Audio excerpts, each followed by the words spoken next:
Muy buenas tardes, bienvenidos al programa del día de hoy. Tenemos invitado al pastor Juan Ingunza de la Iglesia Tabernáculo de Gloria de White Plains, Nueva York.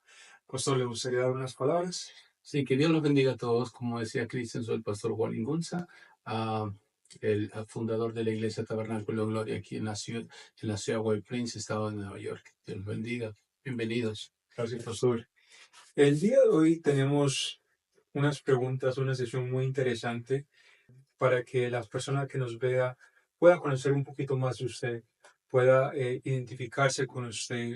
Primeramente, pastor, nosotros los cristianos estamos llamados a aceptar a Jesús como nuestro Señor y Salvador y tenemos que aceptarlo a través de una oración.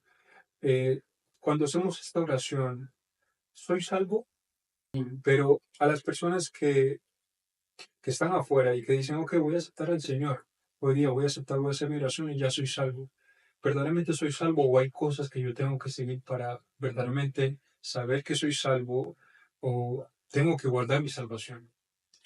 Bueno, este es un tema donde cuando se habla de la salvación, es un tema donde siempre ha habido discrepancia, donde uno piensa una cosa y el otro cree otra cosa. Pero vamos a ir a lo que dice la Biblia, ¿verdad? La palabra del Señor dice que si nosotros confesamos con nuestra boca de que Jesús es el Señor y creemos en nuestro corazón de que Dios lo levantó de los muertos, vamos a ser salvos. Entonces, para ser salvos, la Biblia nos dice que nosotros tenemos que confesar con nuestra boca que Jesús es el Señor. Cuando dice el Señor que Jesús es Dios, que Jesús es el Salvador, que Jesús es el que vino a morir por nuestros pecados. Y después, sí creemos. Hay dos cosas que tenemos que tener presentes: confesar y creer, ¿verdad? Entonces, ¿por qué hay mucha discrepancia? ¿Por qué hay mucho conflicto en si una persona es salva o no? Este es un tema que podríamos hablar un buen tiempo, pero lo voy a decir en pocas palabras. La Biblia nos dice que nosotros tenemos que creer en nuestro corazón. Hay muchas personas que lo confiesan con su boca, pero no creen en su corazón. Por ese motivo, no se está cumpliendo los dos aspectos que la Biblia nos pide. Entonces, muchas personas lo han confesado a Jesús como Señor y Salvador, pero nunca lo han creído. Entonces, lo que sucede es que cuando tú lo confiesas con tu boca y no lo crees en tu corazón, esa persona sigue viviendo su vida como antes de haber hecho la confesión. Cuando tú crees cuando tú lo confiesas con tu boca y tú crees en tu corazón, al instante viene una transformación en tu vida. Ya no vuelves a ser la misma persona. Empieza a haber un cambio en tu vida. La palabra del Señor dice que desde el momento que confesamos a Jesús como nuestro Señor y Salvador y creemos en nuestro corazón, somos salvos, dice la Biblia. Que nuestro nombre es escrito en el libro de la vida. Mas, sin embargo, también la palabra de Dios dice que nosotros podríamos perder nuestra salvación si no caminamos en la voluntad de Dios. ¿Por qué? Es un ejemplo muy simple. Vamos a decir que nosotros confesamos con nuestra boca que Jesús es el Señor. Creemos en nuestro corazón, pero vivimos una vida como que nunca lo conocimos. ¿Todavía vamos a ser salvos? Si aceptamos a Jesús y creemos y empezamos a vivir una vida como el mundo la vive, probablemente no vamos a ser salvos porque Dios nos llama a caminar en nuestra salvación. Por eso la palabra y creemos, la palabra creer significa que en nuestro corazón se produce un cambio al instante que hemos confesado y creído. La Biblia nos habla de que para poder entrar al cielo tenemos que tener al Espíritu de Dios nuestro. Toda persona que cree y confiesa, dice la Biblia que no solamente su nombre es escrito en el libro de la vida, pero también recibe ese sello de la salvación que se llama Espíritu Santo. La Biblia nos habla claramente también que nosotros podríamos perder el Espíritu Santo cuando decidimos no hacer la voluntad de Dios o no caminar en el camino de la salvación. La Biblia es específica. La Biblia nos habla de un rey Saúl, ¿verdad? Que decidió no aceptar a Jesús, perdón, decidió no creer en la voluntad del Señor cuando el Señor le decía, haz esto, haz el otro a través de del profeta Samuel, él no quiso hacer la voluntad del Señor. Dice que fue constantemente su deshonra a Dios, que empezó a hacer su voluntad. Dice que el espíritu que él recibió, que es el Espíritu Santo, se fue de él. Entonces imagínate que nosotros recibimos a Jesús, lo aceptamos en nuestro corazón, el Espíritu Santo viene dentro de nosotros, pero nosotros empezamos a practicar y a seguir haciendo lo malo, y a seguir haciendo lo malo. El Espíritu Santo es tan sensible al pecado que nos va a contristar para arrepentirnos. Pero llega un momento que cuando nosotros seguimos haciendo lo malo y no queremos hacer su voluntad, se contrista tanto que Él puede apartarse de nosotros. Por eso la Biblia dice que aquel que disfrutó de la salvación, que recibió el Espíritu Santo, se aparta de ese camino, ¿cómo va a poder volver a Él? Difícilmente lo va a hacer. Entonces, no solamente habla la Biblia de eso, sino que la Biblia también nos habla de dos caminos, el camino ancho y el camino angosto, y dice que pocos son los que caminan por él. La Biblia también nos habla en el libro de Apocalipsis que el día que estemos en las fiestas del Cordero, va a haber un hombre que está ahí, pero no tiene el Espíritu Santo. Y dice que le van a decir, tú no perteneces aquí. Entonces, la Biblia específicamente nos habla que podemos perder la salvación porque nos dice que el Espíritu Santo dejó a Saúl. Entonces, yo soy de esas personas que creen que si no caminamos en la voluntad de Dios, de ese regalo, esa gracia que hemos recibido, Jesús nos dice, camina en tu salvación. Dios nos dice, camina en tu salvación. Si no lo hacemos, podemos perder ese regalo que hemos recibido de la salvación. Entonces, todo depende de que nosotros confesemos, creamos, pero caminemos en la voluntad de Dios, yendo a la iglesia, creciendo en la palabra, creciendo en gracia, creciendo en la voluntad del Señor, caminando en su propósito y su voluntad, esperando como esa novia que dice la palabra del Señor, lista y preparada para la venida de Jesús en su segunda venida, ¿no? Entonces esto es algo que muchas veces se especula y hay un conflicto, pero la Biblia es clara y nos habla muchas cosas en cuanto a la salvación. Y, pastor, si un momento yo acepto a Jesús hoy día y lo acepto y mañana peco, ¿qué pasa? La Mañana cometo un Biblia error. nos dice que Dios es un Dios lleno de amor y de misericordia. Dice la Biblia que Él es tardo para la ira y Él es grande en misericordia. La Biblia nos dice que nosotros podemos venir delante de su trono de gracia y misericordia, donde vamos a hallar gracia y misericordia para el momento oportuno. ¿Qué significa en ese momento oportuno? Ese momento donde tú necesitas el perdón y la misericordia, la gracia del Señor. Entonces dice el Señor también que Él es juez, que Él es justo y fiel para perdonarnos si confesamos nuestros pecados.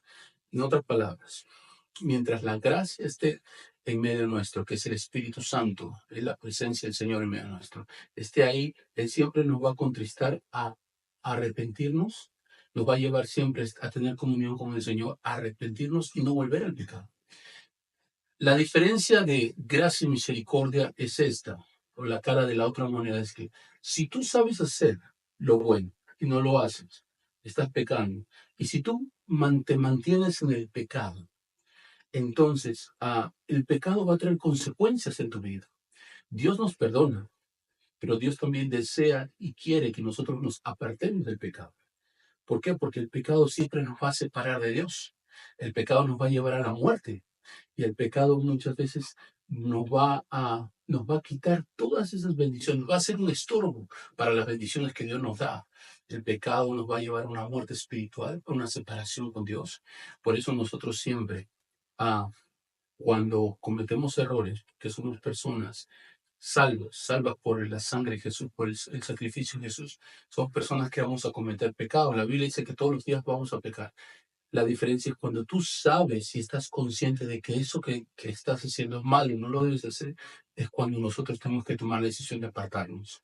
Pero hay cosas que inconscientemente vamos a hacer muchas veces, o por errores vamos a hacer y deshonramos a Dios. La gracia y la misericordia está ahí para ayudarnos y volvernos a levantar. Entonces, todos los días tengo que pedir perdón. Por supuesto que sí. Todos los días. Así es. Ok. Y cuando yo acepto al Señor, a Jesús como mi Señor y Salvador, el Espíritu Santo viene sobre mí. ¿Cómo se siente el Espíritu Santo? ¿Qué es el Espíritu Santo? porque no todos lo conocemos, no Ujú. todos lo hemos sentido. Sí. Hay muchas iglesias que saben que es el Espíritu Santo, pero no creen en las lenguas o en el bautismo. ¿Qué es ese sentir? ¿Cómo yo lo espero? ¿Cómo yo puedo esperar ese sentir tan bonito que muchas personas dicen haber sentido? Ah, bueno, cuando el Señor nos habla en su palabra de que nosotros somos sellados con el Espíritu Santo, como tú lo acabas de mencionar, como lo acabamos de hablar, eh, cuando aceptamos a Jesús y lo recibimos como Señor y Salvador, también viene una marca en nuestras vidas que significa Espíritu Santo. Él es una persona, ¿verdad?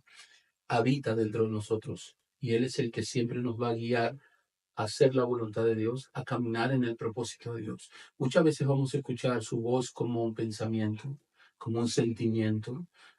Siempre va a lidiar con nuestras emociones, con nuestros deseos, para siempre hacer la voluntad del Señor. Eso es algo, eso es un aspecto de cómo el Espíritu Santo viene a morar dentro de nosotros. Dice la Biblia, somos sellados con el sello de la salvación. Esa palabra sello de la salvación significa Espíritu Santo.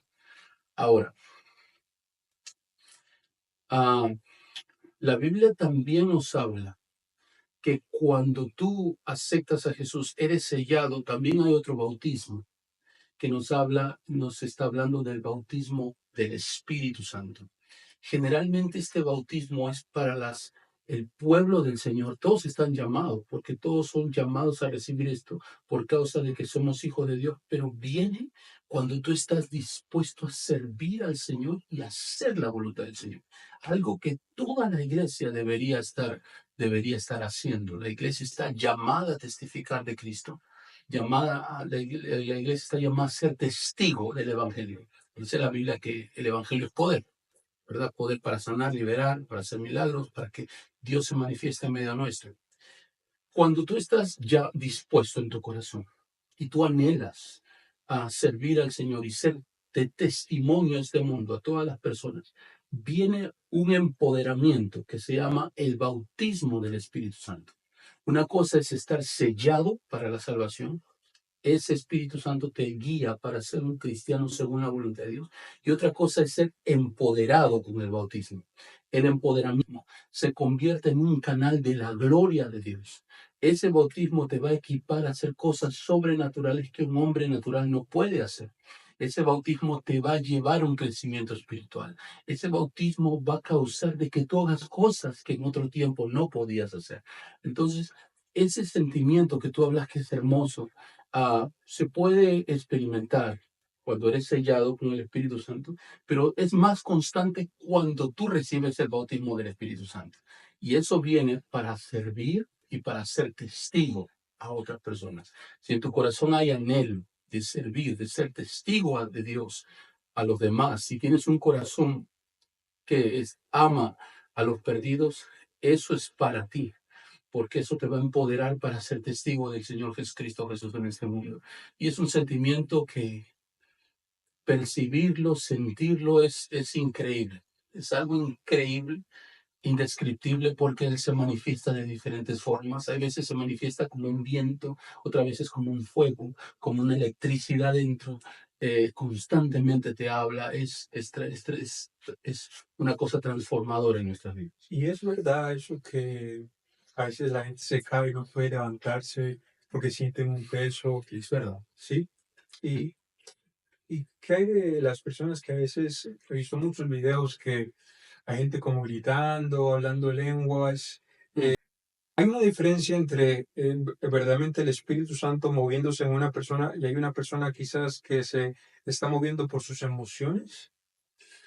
Sí podría pasar. La Biblia en el libro de los Hechos nos habla que cuando el Espíritu Santo vino sobre la vida de los apóstoles y sobre todos aquellos que habían estado congregando, orando, estaban unidos, ¿verdad?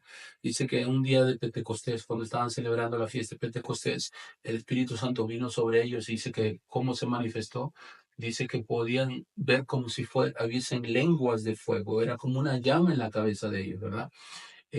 También dice que estaban profetizando los oráculos de Dios, o sea, profetizando lo que Dios iba a hacer, porque Dios siempre está haciendo algo y siempre está diciendo que Él va a hacer. Entonces así se manifiesta el Espíritu Santo. El Espíritu Santo empieza a revelarte lo que Dios va a hacer para que tú lo declares con tu boca, porque tú siempre eres el vaso. Él es el que dice las cosas. El Espíritu Santo no solamente dice que ellos estaban profetizando los oráculos de Dios, y dice que ellos estaban predicando y testificando de Dios, de la voluntad del Señor. Estaban hablando en otros idiomas, estaban hablando en el Espíritu, en lenguas. Y dice que había gente ahí que se burlaba, porque como no habían recibido eso, al ver a los otros que lo que estaba sucediendo, lo que ellos habían recibido, no lo podían entender.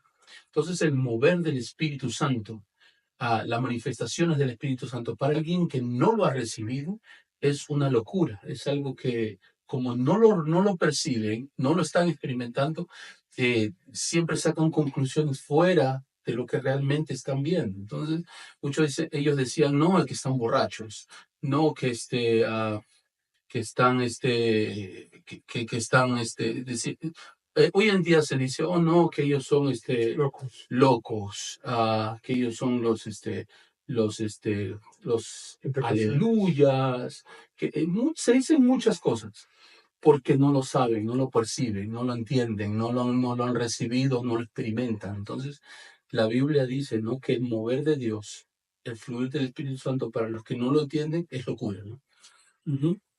Pastor, yo he leído que, no sé si la Biblia lo dice o lo escucho por ahí, que hay un pecado que Dios no perdona, que es el Sí, blasfemar del Espíritu el Santo. Espíritu Santo. Ahora, persona que no conoce el mover del Espíritu Santo y se burla del mover del Espíritu Santo, y quizás por ignorancia o por no creer, y después conoce la verdad, o llegan esas personas a conocer la verdad ya que ya se burlaron del Espíritu Santo, o hay personas que a veces se burlan y dicen, ah, hoy estoy con un simple chiste, decir, estoy embarazada del Espíritu Santo, Ujú. o estoy gordito, estoy gordita. Escucho a muchachas que dicen, estoy gordita, pero es un hijo del Espíritu Santo. Y con ignorancia hablan así. Claro, Y a veces yo simplemente les digo, no te burles así, claro. porque si uno le explica, a veces no van a entender. Pero hay salvación, pues, hay oportunidad para ellos así cuando, a pesar de que se burlan o... Sí, bueno, Jesús decía, ¿no? En la palabra él decía, toda ofensa en contra de mi Padre y aún en contra de mi persona va a ser perdonada, pero la blasfemia en contra del Espíritu Santo, no va a ser perdonada ni en esta vida ni en la venidera. La palabra blasfemia significa no reconocer algo o burlarse de algo a pesar que lo está viendo, o criticar de una manera ah, maldiciente a lo que está viendo, lo que está sucediendo. Entonces, los ejemplos que me diste muchas veces son ejemplos por causa de la ignorancia que una persona tiene. Dice la Biblia que por causa de la ignorancia la gracia abunda. Eso quiere decir que para estas personas que ignorantemente hablan eso, Dios tiene misericordia. Pero otra cosa es saber y reconocer que Dios se está moviendo con señales, milagros, sanidades. Saber y reconocer que no es la persona que puede hacer eso, solo Dios a través de esa persona. Y a pesar de eso, está criticando lo que está viendo. Eso es la diferencia. No hay perdón. La Biblia dice que no hay perdón. Yo quiero creer que Dios tiene misericordia, va a tener misericordia de ellos, ¿no? Pero si la Biblia dice no hay perdón, no hay perdón. He leído un par de veces a veces que en la iglesia va a crecer el trigo con la cizaña. Ujú. ¿Cómo uno diferencia a una persona que es nueva en la iglesia? ¿Cómo yo reconozco quién es verdaderamente un cristiano? ¿Quién es parte de la cizaña? ¿Debería importarme quién es la cizaña? ¿O debería estar buscando quién es la cizaña? ¿O sea, simplemente enfocarme en buscar a Dios? En la iglesia va a haber tres tipos de personas. Una que es el cristiano maduro, el que ya camina en la voluntad del Señor, conoce los caminos del Señor, se esfuerza en vivir una vida piadosa, una vida que a Dios le agrada, que Dios le honra, una persona que es fiel, una persona que conoce al Espíritu de Dios. Ese es el cristiano maduro. Después está el cristiano que recién está empezando, el cristiano que es bebé y que está en ese proceso de madurar. Entonces, el cristiano que es bebé es un cristiano que todavía no conoce los caminos del Señor. Es una persona que es salva, pero todavía no es madura, todavía tiene que aprender. Así como un bebé, ¿no? Que recién aprende a caminar, aprende a comer, aprende a hablar, aprende a hacer sus cosas, hasta que llega un momento que ese bebé va a ser un teenager, un joven, y ya va a poder desenvolverse un poco más por él mismo. Entonces, mucha gente confunde a un cristiano maduro y no se da cuenta que hay cristianos dentro de la iglesia que todavía están en ese proceso. Y generalmente los cristianos que están en ese proceso van a cometer errores públicamente, van a hacer cosas que van a generar o van a gestar que los demás que están mirando los critiquen. El tema es que te estás dando cuenta quién es un cristiano maduro y quién no. Esos dos tipos de hay dentro de la iglesia. Y hay otro tipo. Hay uno que es el religioso, el que no tiene relación con Dios, el que no conoce a Dios, está en la iglesia, ha escuchado la palabra del Señor, pero todavía no ha nacido el Espíritu Santo, no ha recibido el bautismo del Espíritu Santo. Esos tres tipos de personas hay dentro. Pero también hay otro tipo que viene. Ese es el que está dentro también, pero que no es cristiano, no ama a Dios y no quiere saber nada, solamente viene para traer caos dentro de la iglesia, para traer división, para traer problemas. Y estos son espíritus que vienen con esas personas. Entonces, es necesario tener todos estos tipos de personas dentro. ¿Por qué? Para que tu vida cambie. Si las personas todas fueran perfectas, probablemente tú no cambiarías, pero es necesario gente inmadura para que a través de ellos tu vida cambie. Porque muchas veces vas a tener que lidiar con cosas que no nos gustan, pero tenemos que aprender a amar y a tener misericordia y a tolerar a veces. Vas a conocer cristianos que son fanáticos, se les llama así, son religiosos, como en el tiempo de Jesús. Dentro de la sinagoga había muchos religiosos que lo criticaban, lo juzgaban, lo maldecían y decían tantas cosas de él. Es necesario tener esas personas para que el amor de Cristo sea formado en nuestros corazones. Y es necesario también tener dentro de la iglesia a esos que la palabra de Dios le llama lobos vestidos de oveja, para poder crecer espiritualmente y madurar también y darnos cuenta. Jesús decía, bien fácil algo, por los frutos vas a conocer quién es quién. En muchos los frutos todavía no están maduros, en otros ya están, y en otros todavía no los tienen.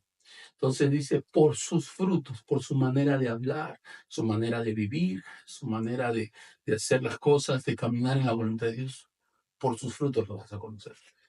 ¿Qué pasa si cuando yo vengo y alguien me predica en la calle y acepto a Jesús, recibo al Señor, el Espíritu viene sobre mí, pero yo he jugado con brujería, o me han hecho una limpieza, me pasaron el huevo, o me leí las cartas?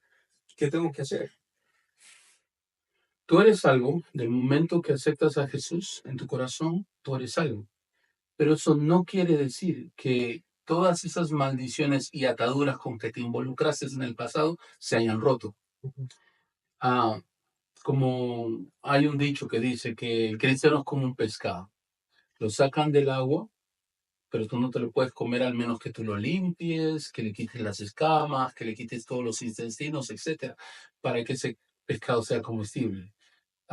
¿Por qué comparan a un cristiano con un pez? Porque cuando Dios te saca de esa vida que has tenido antes, donde estabas medio atado a la brujería, practicaste algún tipo de ocultismo, estabas bajo maldiciones, caminando en cosas malas, haciendo cosas indebidas, Dios te salva, Dios te empieza te trae, da salvación a tu vida, te ha sacado de ese mundo de perdición.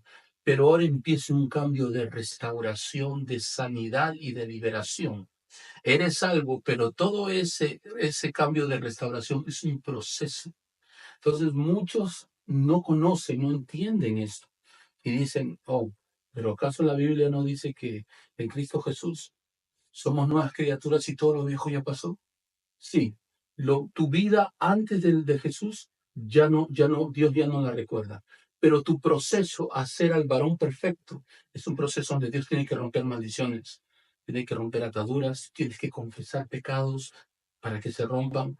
Mucha gente, muchas iglesias no entienden esto, pero la palabra de Dios, Jesús decía, ¿no? En el libro de Lucas, libro de Isaías, el Espíritu de Dios está sobre mí, la unción de Dios está sobre mí.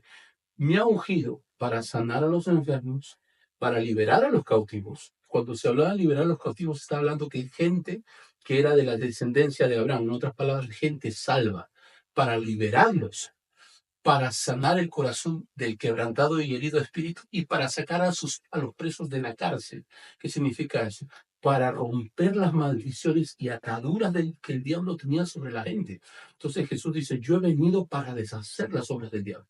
No del mundo, sino de aquellos que están dentro de la iglesia, que todavía cargan con maldiciones, ataduras, opresiones e iniquidades. Por eso la Biblia dice que el pan de los hijos, que es la liberación, la sanidad y la restauración, es para ellos, es de los hijos de Dios.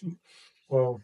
Y una pregunta, si la liberación es solamente para los hijos, todo ser humano en esta tierra es creación de Dios, Todos somos creación de Dios. pero no todos somos hijos. No, porque desde el momento que el Espíritu Santo viene dentro de nosotros, dice que recibimos el bautismo de la adopción, que nos hace en ese momento hijos de Dios. Muchos, como estas preguntas que me hacen, son temas de que siempre hay una discrepancia, ¿no? No, pero todos somos creación, todos somos hijos de Dios. La Biblia dice que el Hijo hace lo que el Padre hace. El Hijo ve hacer al Padre y él lo hace igual, ¿no? Entonces, la palabra hijo es muy profundo, la palabra padre te involucra muchas cosas. Entonces, todos somos creación de Dios, pero llegas a ser hijo cuando recibes al Espíritu Santo. Cuando recibes ese espíritu de adopción, dice que nos hace decir Abba Padre, ¿no? Eso significa. Claro, no, es entendible porque hay tanta gente a veces siniestra o mala allá afuera que uno no puede comparar, pienso yo, uno no puede comparar y decir, oh sí, todos somos hijos de Dios, pero hay gente muy mala allá afuera que estoy seguro que Dios para muchos de ellos tiene el plan, o si no para todos, que quieren que ellos sean salvos y que eventualmente gente va a llegar a sus vidas para que les llegue la palabra de Dios, para que se arrepientan y va a ser decisión de ellos arrepentirse o no. Pero Dios protege a algunos que no son sus hijos todavía porque sabe que ellos van a llegar al camino, los protege, o sea, hay cierta protección para el inconverso afuera, o sea, hay ángeles que los cuidan o que el Señor los envía a cuidar por un momento hasta que sean salvos, o eso no existe. Ese es un misterio, Okay. porque Dios dice que en su palabra, que Él sabe quiénes son salvos y quién no. A nosotros no nos toca saber quiénes son salvos o quiénes van a ser salvos. Simplemente Dios nos ha llamado a predicarle a todos, ¿verdad? Jesús decía, vayan y prediquen porque todavía hay ovejas que están afuera que pertenecen a este redil. ¿Qué quiere decir eso? Que Dios sabe quiénes son los que son salvos y quiénes no, ¿verdad? Entonces, lo que nosotros tenemos que enfocarnos es en mirar a todos con misericordia. La Biblia dice que Dios no quiere la calamidad del impío, o sea, que el impío perezca, sino que todos vengan a la salvación y vengan al arrepentimiento. Si una persona que no fue destinada a ser salvo, imaginemos, ¿no? Y un ejemplo, ¿no? Imaginémonos que alguien que no ha sido destinado a ser salvo se arrepiente y acepta a Jesús. ¿Acaso Dios no lo va a salvar? Por supuesto que sí, porque Dios es sí, es un Dios de amor y misericordia. Mas, sin embargo, ya hay gente, este es un misterio, hay gente que nace con un propósito en Dios, sin que ellos sepan, sin que ellos lo conozcan. Entonces el reino de las tinieblas va a hacer todo lo posible para distorsionar la imagen de Dios en esa persona, para que esa persona nunca llegue a la salvación. Esa persona nace con dones y con propósitos en Dios para que el día que conozca a Dios y que camine en la voluntad de Dios sea un instrumento de bendición para el pueblo y sea un instrumento que destruya el reino de las tinieblas. Entonces hay un conflicto en la vida de esa persona. Entonces, sí, hay gente que ya desde su nacimiento es destinada para propósitos y hay otra gente que en el trayecto de su vida Dios los destina para propósitos. Hay de los dos.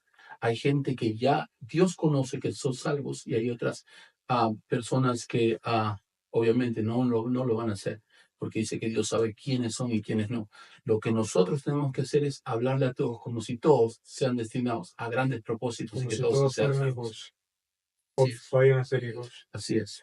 Y es por eso que nos llamamos hermanos en la iglesia, hermanos, hermanas, que Como le todos estaba somos hijos de un explicando solo Padre. como estaba explicando a la iglesia, tenemos un Padre celestial todos, pero también tenemos padres espirituales dentro de la iglesia.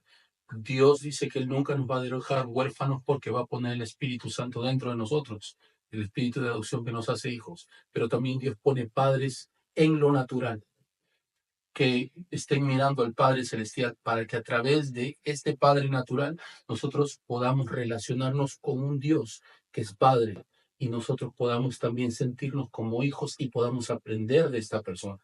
Por eso Pablo decía, imítenme a mí como yo imito a Dios, ¿verdad? Entonces siempre va a haber padres espirituales dentro de la iglesia, que nosotros podamos recibir cobertura, bendición, podamos ser formados, van a ser mentores, van a ser padres que nos van a levantar, que van a formar nuestro carácter, que vamos a ver una personalidad santa, obviamente, una personalidad de Dios en las personas que vamos a poder seguir.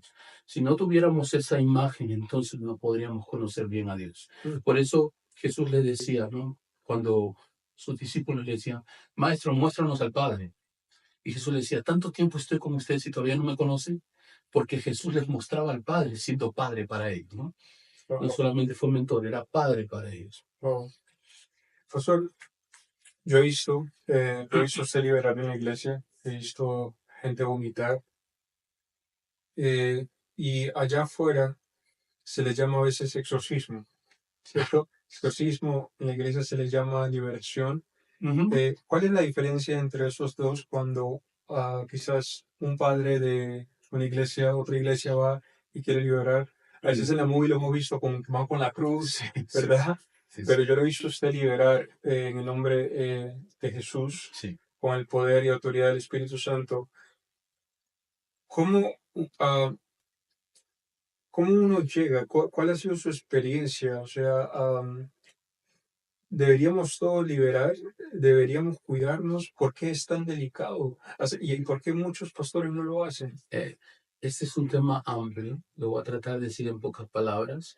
Am, Personalmente yo no libero a las personas sin primero empezarles a hablar de qué significa la liberación y poderles y hacerles entender por qué necesitan liberación y en qué áreas necesitan liberación. Generalmente tú no liberas a alguien sin preparar, primero le enseñas por qué y para qué. Y la persona cuando empieza a detectar que hay áreas en su vida que necesita ser libre, entonces voluntariamente y con fe va a abrir su corazón para que puedan ser libres, ¿no? Ahora, has hablado en varias cosas, diferentes cosas. Una de ellas dijiste es que si la liberación es como el exorcismo que nos enseña las películas. Eso es Hollywood. Hollywood te hace ver una cosa así como espeluznante, como para que te asustes. La liberación no tiene que ver nada con eso, que el demonio da vueltas en la cabeza de la niña, o que hablan así de una manera diabólica, que te ponen cara fea. Todo eso no se ve en la liberación. Eh, una persona que tiene autoridad para echar fuera a los demonios no se manifiestan de esa manera. Los demonios tienen miedo y quieren salir en el momento que el demonio es, vamos a decir, es descubierto, sabe que se va a tener que salir, ¿no? Sí. Entonces, no, esas cosas de Hollywood son películas, eso que estás con una cruz, o hasta que ajos le echas, creo, a las personas, o agua bendita y la cruz, nada de esas cosas son verdad. Okay. La Biblia nos habla un solo método, simple, tenemos que ver a Jesús como lo es. Jesús estaba con el Padre, era obediente al Padre, era sumiso al Padre, estaba lleno del Espíritu Santo. Y Jesús echaba fuera a los demonios solamente diciéndoles que es salvo, nada más. Hoy día tenemos el nombre de Jesús como el nombre que es máxima autoridad en contra de los demonios. Pero para que tú hagas eso, tú tienes que ser discípulo. No todos los cristianos lo pueden hacer. Tienes que ser llamado por Dios en esa área. Tienes que ser un discípulo de Cristo Jesús. Tienes que caminar en obediencia, en sometimiento al Espíritu Santo. Porque esto es un área delicada cuando tú no entiendes cómo hacer las cosas. Todos estamos llamados, pero no todos están capacitados para hacerlo. Esto es algo donde el Espíritu Santo nos va a capacitar, nos va a dar poder y autoridad para entrar en esa área. En nuestra vida personal estamos llamados a deshacer las obras del diablo, pero para ir y echar fuera a los demonios de otras personas es algo que Dios te llama a hacer. ¿Y hay personas endemoniadas en la iglesia? Por supuesto. Sí. Desde los ministros hasta el más pequeño. Sí, es algo que muchas personas no lo creen, pero sí. Todos necesitamos liberación. Yo me autolibero personalmente. Entonces, cuando una persona piensa que no tiene demonios, se engaña a sí misma. ¿Sí? Nosotros, hasta los demonios nos siguen. Con eso te digo todo. Si nos siguen y nos pueden oprimir, una cosa es ser poseído, otra cosa es ser oprimido. ¿Cuál es la diferencia? La posición es que es esa entidad, vamos a decirlo, llamarlo así, es dueño de tu vida. Y el único que es dueño de nuestra vida es Cristo Jesús, a través de su Espíritu Santo. Él habita dentro de nosotros. Si podemos llamarle posesión a que el Espíritu Santo habite dentro de nosotros y Él es dueño de nuestras vidas, entonces somos poseídos por el Espíritu Santo. Pero un demonio no nos puede poseer, porque la palabra posesión significa ser dueño de. Entonces nosotros somos, el diablo no es dueño de nuestras vidas. Los demonios no son dueños de nosotros. La palabra poseída en la Biblia está mal, está traducida de una manera incorrecta. Esa palabra debería ser oprimidos. Oprimido es que el espíritu inmundo te puede atacar desde afuera. Puede atacar tu cuerpo, puede atacar tus emociones, pero nunca puede habitar dentro de ti. El habitar dentro de ti es que puede estar habitando en alguna parte de tu cuerpo o inclusive afectando parte de tu alma. Nosotros somos un ser tripartito. El Espíritu Santo habita donde nosotros estamos, nosotros somos espíritu, pero el alma y el cuerpo pueden ser oprimidos por espíritus inmundos. Y es cuando ahí se necesita la liberación. Ahí se necesita la liberación. Exacto. ¿Y cómo una legión puede habitar dentro de ti? O rodearte, o oprimirte. Generalmente es cuando una persona que no tiene el Espíritu Santo. Okay. Claro, porque el Espíritu Santo no está ahí. Pero cuando el Espíritu Santo está dentro, no puede haber legión, no puede haber demonio dentro. Para los hijos no puede haber. Para los hijos no puede haber. Para el hijo no puede estar poseído, pero sí puede estar oprimido. Sí. Y el de afuera sí puede estar poseído. Sí, claro que sí. Otra vez, otra vez poseído significa ser dueño de. No me gusta mucho esa palabra de posesión, pero sí hay personas que no son salvas, donde los espíritus inmundos habitan dentro de ellos, ¿no? Y necesitan liberación. ¿Cuál ha sido su experiencia más, quizás, terrorífica o más, quizás, escalofriante, que es cuando empezó? Sí, sí me acuerdo una, bueno, es ya muchos años atrás, antes de ser pastor, trabajé en la casa de una mujer que yo sentía en mi corazón, porque el Espíritu Santo me ministraba esto, que ella era una bruja, ¿no? Pero había destruido toda la casa. Yo fui a arreglar la casa porque en ese tiempo trabajaba mucho en la construcción. Y la mujer habitaba sola. Entonces, podía ver cuando pasaba por su cuarto cómo alguien le estaba golpeando sin que hubiese nadie más, solamente ella. Y ella había destruido la casa. Ella en un momento de locura, vamos a decirlo así, porque estaba oprimida, estaba influenciada. Había agarrado, me imagino, un martillo, esos pesados grandes, y había roto todas las paredes. Entonces, de ella salían voces de hombre, ¿no? Diciendo, gritando, maldiciendo y haciendo bulla en toda la casa, diciendo que yo tenía que salir de esa casa, que yo no podía estar metido ahí. Entonces tuve que atar esa voz, ese espíritu que estaba en ella, para que no hable, porque me estaba mortificando todos esos 3 meses que estuve ahí. El punto es que a la mujer y hasta los gatos que vivían con ella se metían en el cuarto y esperaban que yo me vaya para recién salir. El espíritu inmundo o los espíritus inmundos que estaban en ella se manifestaban de diferentes formas. Y el problema es que yo no podía liberarla porque ella todavía no era una hija de Dios, no había aceptado a Cristo Jesús. Y Jesús decía que si tú liberas a alguien que no tiene al Espíritu Santo, el estado, la condición de la persona va a ser mucho peor. Entonces me sentía entre la espada y la pared porque no sabía qué hacer. Simplemente ataba a esos demonios y los echaba fuera para que no me perturben, ¿no? Ya después empezó a salir otras voces. Se empezaron a manifestar hasta voces y movimientos como de serpiente en esa mujer, ¿no? Pasaron muchas cosas, pero lo más, si tú le quieres llamar terrorífico, porque en esta área tú no puedes tener miedo. Claro. Yo no tenía miedo, gloria a Dios por eso, pero sí escuché cosas muy feas. Y entonces, ¿qué es, pastor? ¿Verdad? En nuestros países, La Llorona y todos estos personajes que conocemos, ¿son reales o son entidades? Ah, yo creo que son espíritus inmundos, No, sí, obviamente que pueden tomar a cualquier nombre para engañar y para atormentar y traer miedo a las personas. Y en el reino de Dios no existe el miedo, no, pero en el reino de las tinieblas es lo que impera, el miedo. Entonces los espíritus inmundos causan miedo en las personas. Llámesle tú la llorona o la viuda negra o el duende, todo eso está inspirado a que tú tengas miedo. ok, Y detrás del miedo siempre hay un espíritu. ok. Ujú. ¿Cómo uno sabe si uno puede reconocer a una persona que es bruja? Uno puede darse cuenta quizás, o una persona que es endemoniada, como para evitar no estar alrededor de esa persona, o ellos saben esconderse. Sabes que puedo causar un conflicto en lo que voy a decir, pero inclusive hay brujas que están dentro de la iglesia que no saben que son brujas. No, ¿cómo Sí, así? porque están oprimidos bajo un espíritu ah, de no es el espíritu profético, es el espíritu de adivinación y piensan que es el espíritu de profecía. Wow, Entonces hay dentro de la iglesia espíritus de brujería y ocultismo que se ah, ocultan como si fueran el Espíritu Santo o un don del Espíritu Santo, no es verdad. Entonces el Espíritu de Dios te va a revelar inclusive quién es quién dentro de la iglesia, ¿no?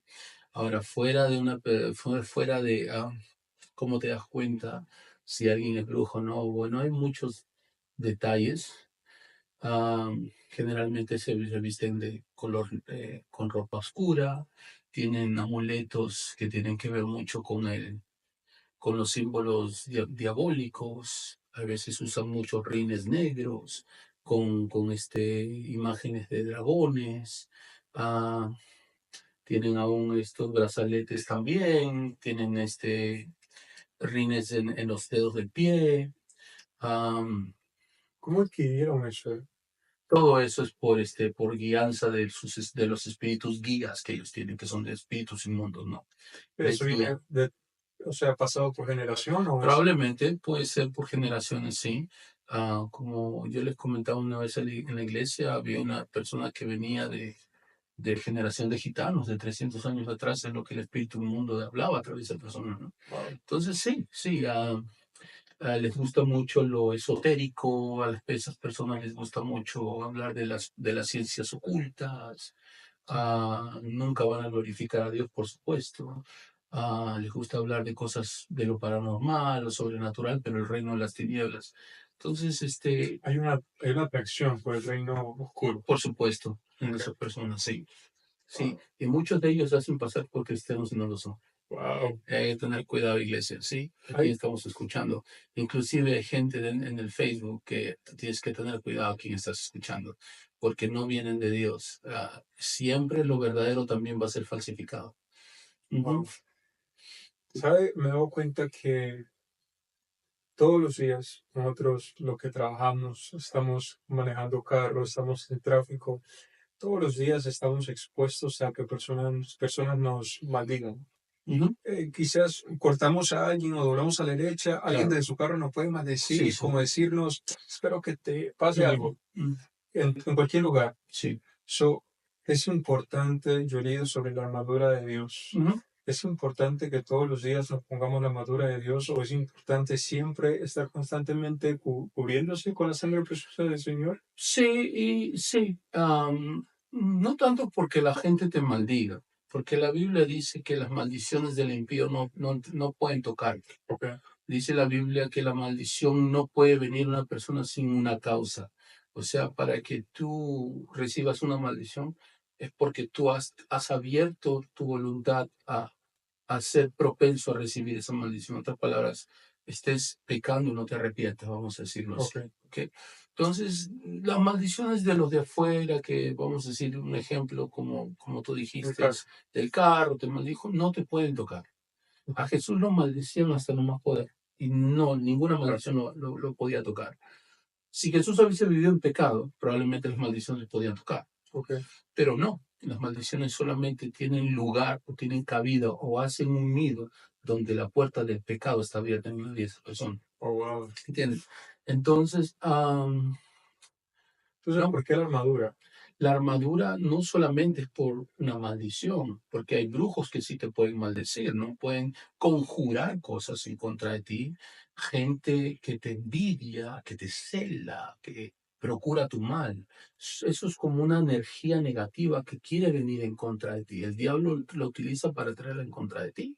Entonces la armadura de Dios no es solamente esos, sino para un ataques demoníacos, muchas veces accidentes de carro, Dios te libra de algo, Dios te libra de tomar decisiones incorrectas, o puede ser para muchas cosas, ¿no? Okay. Entonces es necesario, claro que sí, ponerte la armadura de Dios. ¿Cómo lo haces? Señor, me cubro con la armadura tuya todos los días, pero la armadura tuya no es una oración solamente.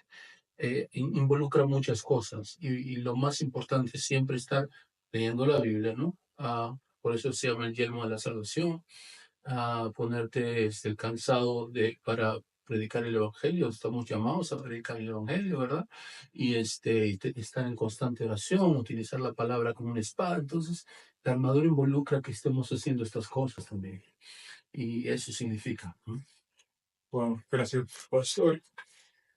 ¿Sabes? He estado pensando en algo bien interesante y quizás es algo a veces controversial dentro de la iglesia, fuera de la iglesia, es con personas que son extremadamente religiosas Mm, y que se sienten que son mejores o más santos que el resto, que lo claro, saben todo. Y a sí. veces es, ellos en sus comentarios hacen que las personas peleen Mm, y en vez de edificar, ponen en contra o se ponen a hablar mal de un pastor. sí. Como cristianos, que somos parte del pueblo, que estamos llamados a ayudarnos el uno al otro, Mm. a ser edificados, a buscar de Dios, deberíamos nosotros estar eh, como hablando mal de una persona en el Facebook, en YouTube, buscando cada caída de un pastor, estar buscando los errores de cada pastor, creando peleas en los Entendido, comentarios entendido. o hablando. ¿Dios le gusta eso? ¿Dios busca No, eso? no, no. Dios no nos ha llamado a estar en eso. Esa es una atmósfera donde el reino de las tinieblas está controlando. Muchas, tú dijiste desde un comienzo, gente religiosa, ¿verdad? Una persona religiosa es alguien que puede ir a la iglesia, puede leer la Biblia, pero todavía no conoce a Dios, Dios no se ha revelado en sus vidas, ¿no? Entonces muchos de ellos son propensos a las influencias de espíritus de confusión, pelea, contienda, discordia, división, ¿no? Dios no nos llamó a estar criticando a los demás, a juzgarlos, ¿no? Porque tenemos que tener cuidado con la blasfemia del Espíritu, contra el Espíritu Santo, ¿verdad? Entonces hay muchas personas que crean contenido en contra de los hombres de Dios y generalmente el diablo está detrás de eso. No, si tú eres una amenaza para el reino de las tinieblas, el diablo va a tratar de siempre de menospreciarte, de difamarte, de hablar en contra de ti. para que tú no puedas ser de bendición para los que te están escuchando, ¿no? Entonces hay que tener cuidado con personas que están en el Facebook, que difaman, que critican en contra de hombres que son ungidos y son un vaso del Señor. Hay que tener mucho cuidado con estar en pleitos, contiendas, división, líos. Dios nos ha llamado a alejarnos de esas cosas. Nosotros los hijos de Dios somos luz, representamos a Jesús, no podemos estar metidos en estas cosas, ¿no? Estoy totalmente de acuerdo. Ujú, Am, una de las cosas yo recuerdo hace mucho, yo me acerqué a usted y le dije, le hablé de cierto pastor y le mm, dije, uy, este pastor está haciendo esto, esto y lo otro, mm, y yo buscando, ¿verdad?, exponer los errores que estaba mm, cometiendo y lo que se está hablando en las redes. mm, Y algo que usted me dijo que me impactó mucho es, me dijo, Chris, yo no estaría hablando de un hijo de Dios o un pastor que sea descarrilado, pero si yo tuviera la oportunidad de hablarle a esa persona, a ese pastor o a ese ministro, buscaría que regrese a Cristo. mm, Y eso a mí, eso me impactó. claro, Eso usted sigue pensándolo, sigue sí. continuándolo. Cuando a veces ve un pastor o un adorador que se ha descarriado, se ha ido por otro lado donde no debería, ¿desearía usted hablar con ellos o apuntarlos hacia una dirección? ¿O usted piensa de que quizás ya ese es su destino que han No, tomado ellos? no, no. Más que nada, Dios nos llama a honrar a aquellos que predican el Evangelio. Dios nos llama a honrar de una manera doble, inclusive a aquellos que Dios les ha dado el cuidar a la grey, que es las ovejas, la iglesia, ¿no?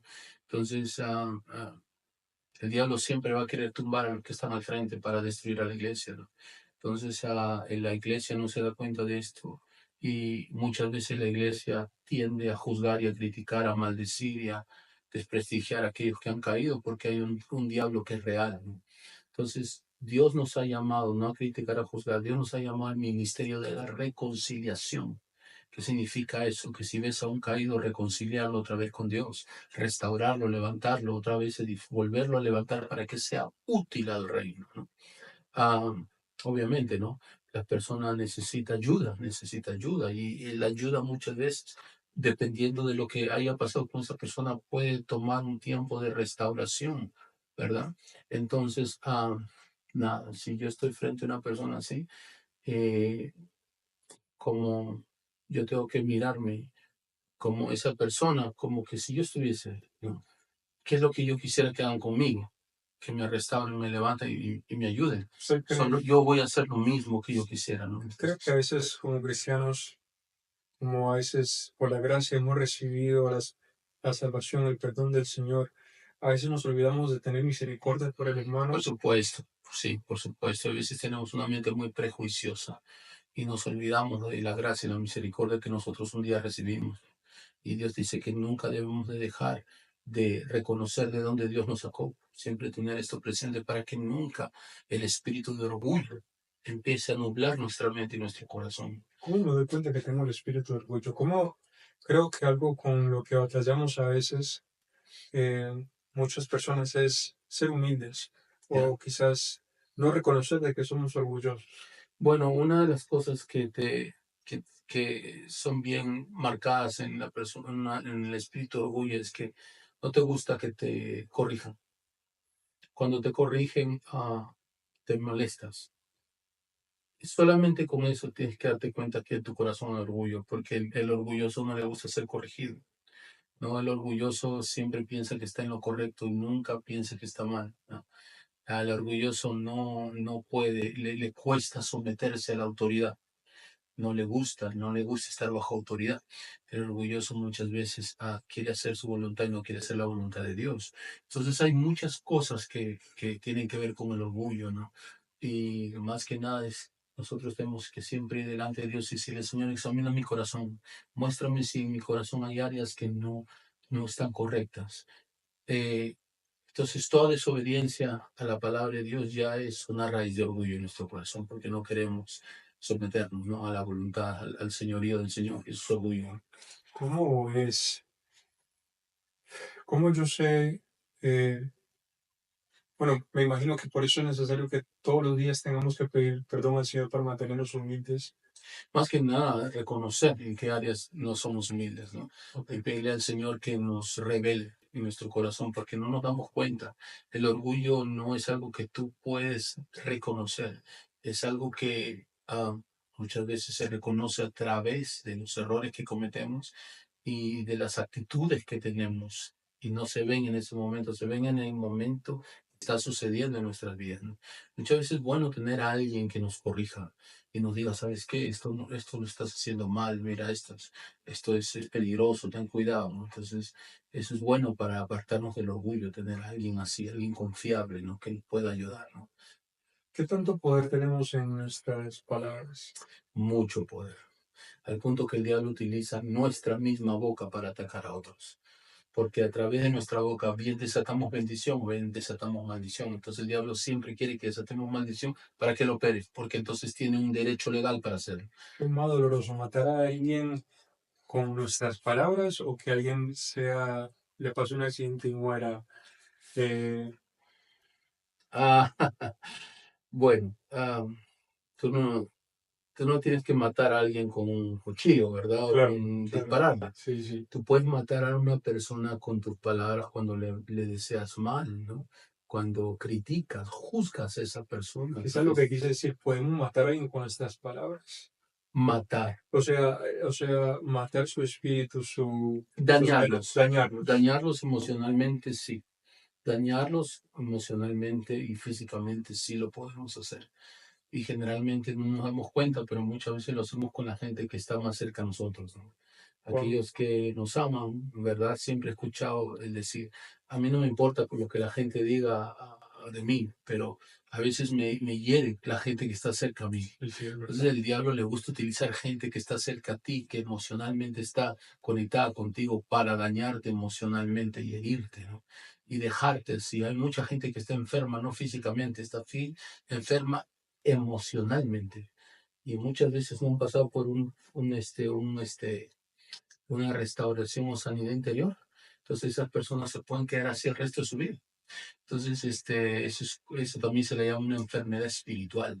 Entonces, puedes matar inclusive el propósito de una persona con tus palabras al dañarla emocionalmente. Wow. Ujú. Eh, yo creo que en toda mi vida creciendo he experimentado cierta de esos momentos con familiares, amistades. Mm, Lo he hecho personalmente. mm, Creo que uno cuando trata mal a alguien o habla mal, uno se siente pésimo. claro. Uno se siente mal y especialmente cuando uno conoce a Dios Mm, y porque ahora tienes que pedirle perdón al Señor, pero también tienes que pedirle perdón a esa persona que lastimaste. mm, Y a veces eso nos cuesta pedir perdón. mm. Am, Mi otra pregunta es, pastor, es, Déjame terminar en lo que acabas de decir. Es importante pedir perdón porque cuando tú hieres a alguien y le pides perdón, tú también eres libre de las circunstancias que esa persona pueda vivir. El perdón libera a la persona, pero el perdón también te libera a ti. se convierte Sí, en una atadura sí, hay que tener para cuidado mí con y eso. para la persona. Exacto. Por eso Dios te perdona, pero Dios también quiere que tú perdones a los que te han ofendido, los que tú has ofendido, para que tú puedas tener paz no solamente con Dios, sino con las personas y el diablo no se aproveche de eso. Y para caminar en libertad. Sí, el perdón es una cuestión de vida o muerte, no es algo así nomás que tú dices. Cuando tú lo empiezas a entender en cómo opera esto del perdón en el mundo espiritual es muy poderoso, rompe ataduras que te tienen conectada con una persona bajo maldición. El perdonar es, uno tiene que querer hacerlo. No, el perdonar no es un sentimiento, el perdonar es una obligación. La palabra de Dios dice que nosotros tenemos que perdonar. No nos dice si sentimos, Él nos dice perdona, anda y pide perdón, anda y reconcíliate con tu hermano.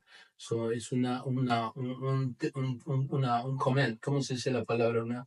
Un mandamiento, algo que Dios nos pide que hagamos, no es algo que sentimos. ¿Y qué hay con las personas que se rehúsan a perdonar pero aún están en la iglesia? O sea, yo puedo entender Sí. quizás para las personas que están afuera, Mm. que no saben de esto y que no han Mm. perdonado, pero las personas que están en la iglesia y se rehúsan a perdonar, Su testimonio es dañado, afectado. es afectado, la credulidad de Cristo en las personas también. Las personas que no perdonan también se mantienen bajo la misma condición, porque la palabra de Dios dice que si nosotros queremos el perdón de Dios, también tenemos que perdonar a los demás, ¿verdad? Por eso Jesús decía, si tú no perdonas a tu prójimo, ¿cómo mi Padre va a perdonarte de las cosas que tú estás pidiendo que te perdone? ¿No? Entonces, eso hay una parábola donde nos habla, ¿no? De que había un hombre rico que uno de sus súbditos le debía dinero. El hombre rico le perdonó, le extendió misericordia, pero este que debía tanto, tenía otro que le debía y no lo quiso perdonar. Y dice que este hombre lo metió a los verdugos. Y quiere decir que Dios muchas veces permite que los demonios vengan y nos opriman por la falta de perdón. Ujú. ¿Sabe qué pasó? Los otros días estaba en el trabajo y estaba con unas personas sentadas en la mesa compartiendo y una de ellas empezó a hablar de ciertas cosas y esta persona es cristiana. Mm. Empezó a hablar en la mesa, a preguntar, ¿tú eres cáncer? ¿Tú eres, oh sí, Cristiano era. sí, naciste alrededor del 15, ¿verdad? Sí, porque eres así. Yo me quedé impresionado porque yo dije, ok, y los otros días me dijo un comentario, le dije, me voy de vacaciones pronto, me dijo, cuando llegues a este lugar, quítate los zapatos y pisa la tierra con tus pies para que sientas la energía. Y esa, Wow. sí, entonces yo me quedé, ¿Y esa persona es cristiana? sí, sí, Mm. me quedé un poco pasmado porque dije, no puede ser. Sí, Y sí, sí. entonces me dijo ahí, ya está conociendo otro lado mío, me dice. Entonces Sí. yo dije, wow, ok, ok, está bien, gracias, le dije. Simplemente fue una llamada rápida, Ya. pero la cosa es de que Dios es el creador de todo. Sí. Él creó los cielos, la tierra, las constelaciones, las estrellas. Él, hasta qué punto nosotros podemos llegar, porque Dios sé que Dios puso la luna Ujú. para marcar los tiempos, Mm. eh, la luna, el sol, pero ¿hasta qué punto deberíamos llegar nosotros con esa información? Claro, como yo les he dicho antes, cuando nosotros celebramos la fiesta de Rosh Hodesh, que es la fiesta de Luna Nueva, ¿no? Sí, Y tiene que ver todo con el comienzo de la Luna Nueva, esto es bíblico, ¿verdad? sí, Eso no quita el hecho de que el diablo también utilice las constelaciones y las ha corrompido en una creencia ocultista, ¿no? Entonces, esta persona que tú dices que es cristiana, no creo que sea cristiana. Ahí voy al ejemplo de que hay muchas personas que son brujas sin saber que son brujas dentro de la iglesia. sí. Entonces, porque están creyendo en cosas de ocultismo, esotéricas, que no tienen que ver nada con la palabra del Señor. Entonces, el creer en los símbolos del zodiaco, una cosa es los símbolos del zodiaco y otra cosa son las constelaciones. Ok, ¿Sí? Los símbolos del zodiaco son inspirados bajo una creencia ocultista del ocultismo, ¿verdad? Es una interpretación, vamos a llamarle profética, que no viene del Espíritu de Dios, sino de eventos futuros donde el diablo y sus demonios crean para las personas que están creyendo en esto. En cada constelación también hay un ángel. De los ángeles caídos, obviamente, de los que cayeron del cielo ujú, se han puesto ahí para que todos aquellos que supuestamente han nacido en esas fechas que están relacionadas con las constelaciones crean en un mover de ocultismo donde el diablo y sus demonios operan. wow, Cuando esta persona te habla de energía, que te quite los zapatos, te está diciendo que te conectes al mundo espiritual de las tinieblas al hacer eso, porque los únicos que hacen eso son los satanistas. El diablo les instruye a que se quiten los zapatos para que sientan la energía espiritual del ambiente espiritual de las tinieblas, no del reino de Dios. oh, Entonces hay wow, que tener cuidado. No creo que ese hombre sea o persona wow, sea cristiano. Ujú. wow, wow. Eh, el diablo es imitador Es un imitador de todo, de todo. y en la magia también. Bueno, la magia es de él, ¿verdad? La magia.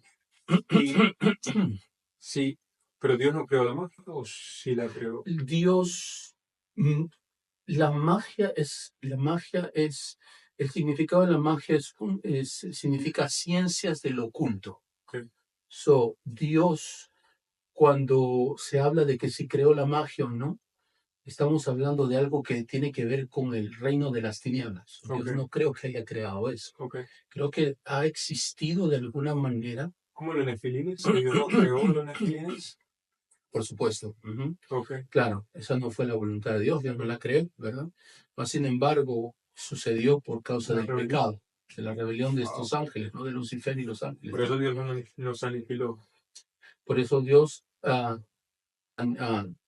arrasó con todos en el diluvio, pero el espíritu de ellos es lo que hoy día llamamos demonios y espíritus inmundos que están en toda la tierra, ¿no? Wow.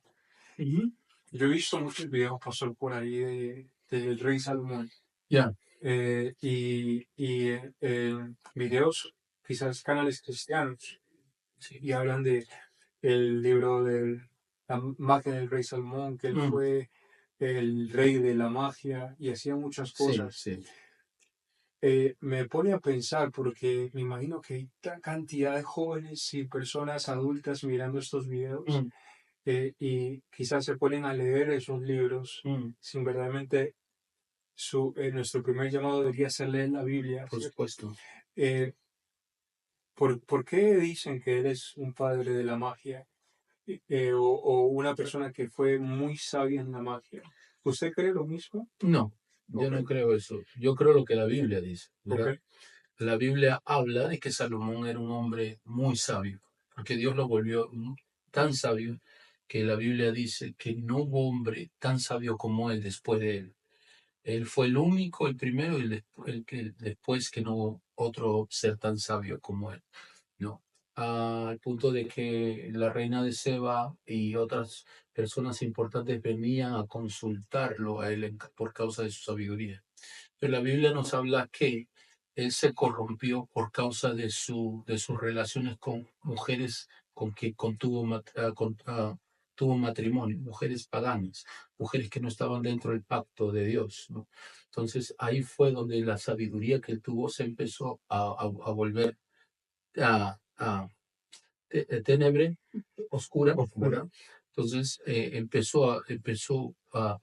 vez de que hubo una claridad del Señor, la sabiduría se empezó a corromper bajo un sistema ocultista por causa de las costumbres de estas mujeres con quien él tuvo matrimonio, contrajo matrimonio. Y es ahí donde se especulan muchas cosas de que él controlaba la magia y él controlaba espíritus, pero hay que tener cuidado con esos No libros. deberíamos leerlos. Por supuesto que no. Ok. Sí. Pastor, Ujú. ¿y los nefilines? Los nefilines, ¿cómo llegaron aquí? La Biblia nos habla muy poco de ellos. Sí, sí. Eh, ¿Cómo eso pasó? Sí. La Biblia nos habla en el libro de Génesis, en el capítulo 6, donde los ángeles que estaban en el cielo, al ver que el diablo, Dios lo había arrojado del paraíso, mejor dicho, del cielo, estuvo rondando aquí en la tierra, estuvo tanto tiempo aquí, ah, vio que ellos probablemente vieron que él no le pasaba nada malo, que él estaba disfrutando su vida, haciendo su voluntad. ah, Maybe tuvo relaciones con mujeres. La Biblia no nos especifica en esas cosas, ¿verdad? Pero nos da a entender cosas así. Dice que al ver que ellos veían a los hombres como tenían relaciones sexuales y tenían hijos, ellos también desearon lo mismo. Entró eso en su corazón. La Biblia también nos habla que el diablo subió, porque había un tiempo donde él subía, ¿no? Habla donde todavía podía subir, tenían acceso, ¿no?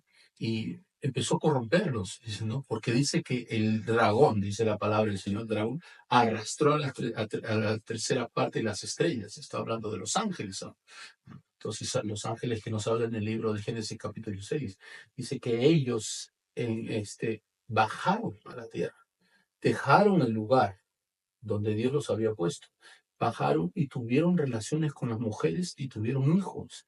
Ellos fueron los que le enseñaron las ciencias ocultas a los hombres, ¿no? Wow. Y de ahí se creó los Nefilín, los Geborim y otras especies que el diablo, junto con esos ángeles, quisieron hacer para distorsionar la genética humana con el fin de que el Salvador, el Mesías Jesús, nunca venga y nunca nazca de una mujer, sino distorsionar todo, ¿no? Wow, pastor, Ese ¿sabe? es un tema un poco amplio. Amplio. Ujú. La otra es, vi algo muy interesante y quiero ver si usted que piensa lo mismo. Porque después del diluvio se vio otra vez a una generación de nefilines o gigantes que habían eh, sobrevivido o Sí, sí, parecieron. sí. Ok.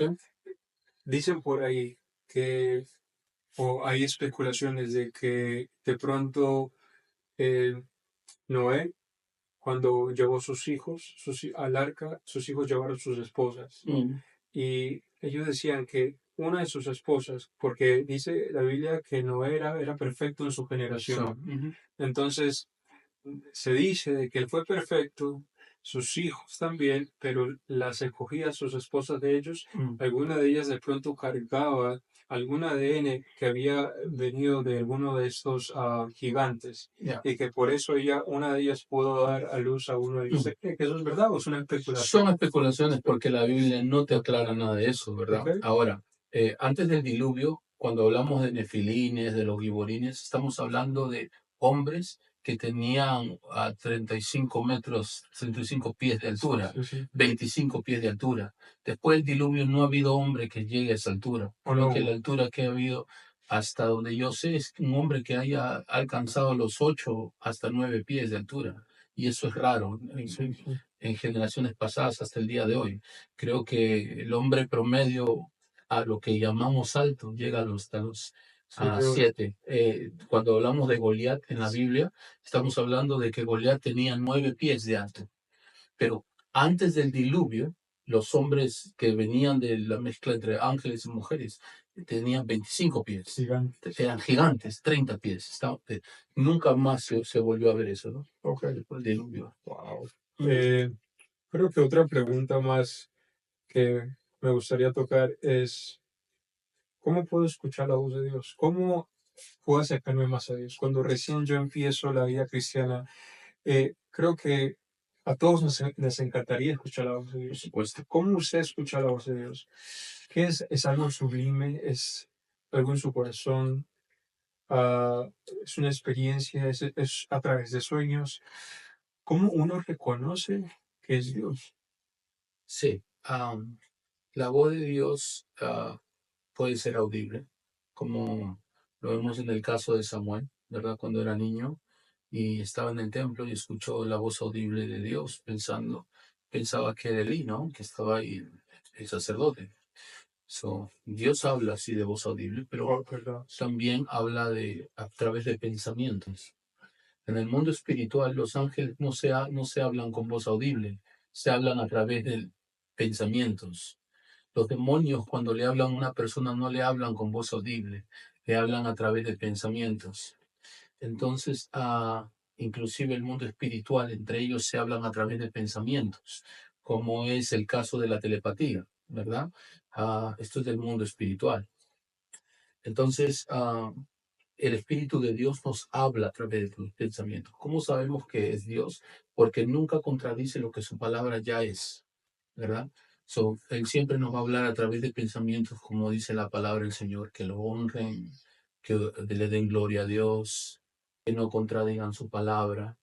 ¿Y cómo podemos?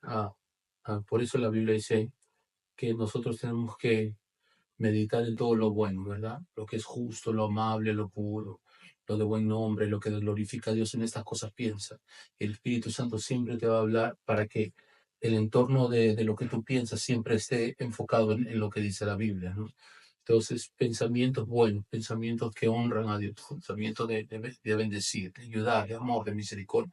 Esos pensamientos van a estar en nuestra mente. El Espíritu Santo siempre nos va a hablar sin violar esas cosas, ¿verdad? Que siempre esos pensamientos van a estar enfocados o relacionados con lo que la palabra de Dios dice. ¿Cómo podemos escuchar la voz de Dios?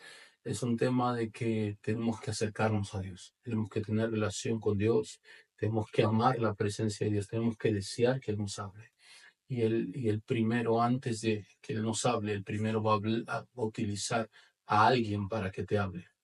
Entonces, muchas veces queremos escuchar a Dios, pero no queremos escuchar a nuestro pastor. Wow. Entonces, nunca vamos a escuchar a Dios si primero no aprendemos la primera voz que Dios nos da. Wow. Y esa es la voz de la honra y el sometimiento y la obediencia al vaso que Dios está utilizando. Entonces, es una cuestión compleja. A veces queremos escuchar a Dios ya, pero no queremos escuchar a quien Dios ha puesto ahí El para pastor. hablarnos. Exacto. O sea, deberíamos, como honra a Dios, también honrar y escuchar a nuestro Por pastor, porque supuesto, yo es le digo, lo más cercano. a las personas le digo, si no estás dispuesto a escuchar a tu pastor, ¿cómo piensas que Dios te va a hablar? Wow, Sí, porque esa es la primera voz que Dios va a utilizar. claro. Ujú. Wow, pastor. Una última pregunta, porque en la otra me gustaría invitarlo otra vez y que hablemos específicamente de un tema que es un poco controversial en la iglesia, en el mundo, en todo lado, sobre las ofrendas y los diezmos.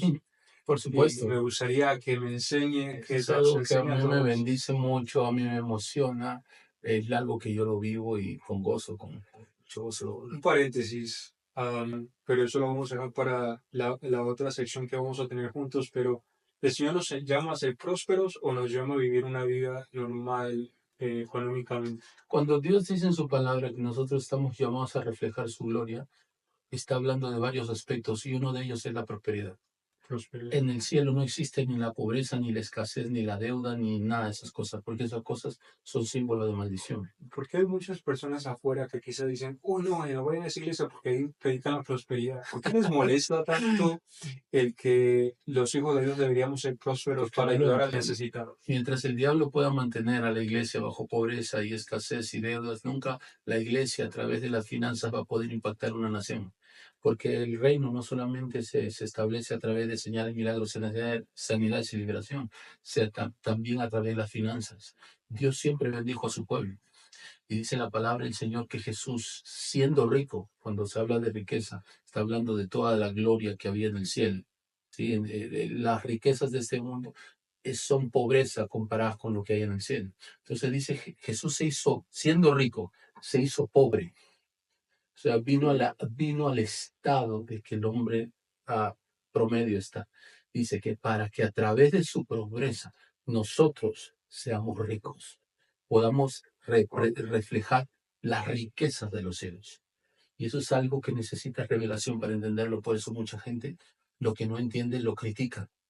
Pero eso es algo que viene del reino de Dios. Dios quiere que nosotros seamos prósperos porque así representamos su gloria de Él. Y creo que a veces nos olvidamos de que siendo prósperos podemos ayudar al Por necesitado, supuesto. podemos extender el reino. Exacto. Ah, Cuando no creemos en la prosperidad, estamos contradiciendo lo que la palabra, muchos versículos de la palabra donde dice que nosotros hemos sido llamados a ser cabeza y no cola. hay muchas personas que creen que siendo pobres o quedándose súper humildes, creen que le van a agradar más a Dios. Sí, Eso no es verdad. no, eso no es verdad. La humildad y la prosperidad son dos cosas diferentes. La humildad es un sentimiento, es un sentir del corazón. La prosperidad no tiene que ver nada con el corazón. Tú puedes ser muy próspero, ser muy bendecido, y ser muy orgulloso. Y tú puedes tener mucho y ser humilde, ¿no? Entonces tú puedes tener nada y ser orgulloso, ¿verdad? Entonces eso no tiene que ver, una cosa no tiene que ver con la otra. Para terminar, pastor, esta increíble sección, el chisme. ¿Qué pasa si me gusta el chisme? ¿Qué hay que si vengo de una familia que le gusta el chisme, que le Ya. gusta sentarse a tomar Sí, tecito, sí, sí. chismosear? ¿Qué tanto me afecta el chisme, el criticar, el hablar a, a alguien, a mi pastor, a un líder o hasta los familiares? Eso va a ser tu ruina, espiritualmente, emocionalmente y materialmente va a ser tu ruina. La Biblia dice que se junta con un chismoso y el que tiene muchos amigos chismosos está trayendo ruina a su vida, está trayendo males a su vida. Entonces, el chisme es algo que no tiene que ver con nada de Dios, pero sí todo con el reino de las tinieblas. Dios no nos ha llamado a utilizar esta boca para influenciar el transcurso de nuestras vidas a través del chisme. Dice que la lengua es un miembro tan pequeño, pero se jacta. Y dice que muchas veces tiene el poder para determinar el transcurso de nuestra vida y es influenciada por el mismo infierno. Entonces, cuando usamos el chisme, estamos utilizando argumentos y armas que el reino de las tinieblas utilizan. Y un cristiano no puede, de su boca no puede salir lo bueno y lo malo, solamente cosas buenas, ¿no? El chisme es algo malo, Arruina la vida, arruina las relaciones, arruina nuestra muchas mente. cosas. Ujú. Y un consejo, pastor, que usted le podría dar a alguien que está escuchando, que ha escuchado, y algo que usted le podría hablar de lo que pueden esperar del tema de diezmo y ofrendas, que yo sé que va a ser un poco extenso. Eso. Sí, recuerden lo que la Biblia dice en el libro de Génesis, que la razón Si tú lees de la vida de Abraham, Abraham era un hombre próspero en todo sentido de la palabra. Pero la Biblia dice que Abraham supo honrar a Dios a través de sus diezmos y sus ofrendas. Y dice que le dio un sacerdote que se llamaba Melquisedec. Y en ese tiempo no había templo, todavía no había ministerio sacerdotal, pero ya existía un sacerdote de Dios. Y dice que él supo honrar a los que tienen que ser honrados. El diezmo, la Biblia en Hebreos dice que la ofrenda o el diezmo parece que se lo das a los hombres, pero tú se lo estás dando al rey que es Melquisedec. No es el sacerdote de Génesis, sino a Cristo Jesús, que según el orden de Melquisedec. Los diezmos y las ofrendas son una expresión de honra, obediencia y de amor y adoración a Dios. Nos parece que se lo hace a los hombres, pero tú se lo das al sacerdote por excelencia, que es Cristo Jesús. Wow. Muchas gracias, pastor, por su tiempo. Este es el pastor Juan Ingunza de la iglesia Tabernáculo de Gloria de White Plains. ¿Dónde estamos localizados, pastor? Estamos localizados en la 72, si no me equivoco, de la East Post Road, aquí en la ciudad de White Plains. Dios los bendiga a todos ustedes. Gracias, gracias, pastor.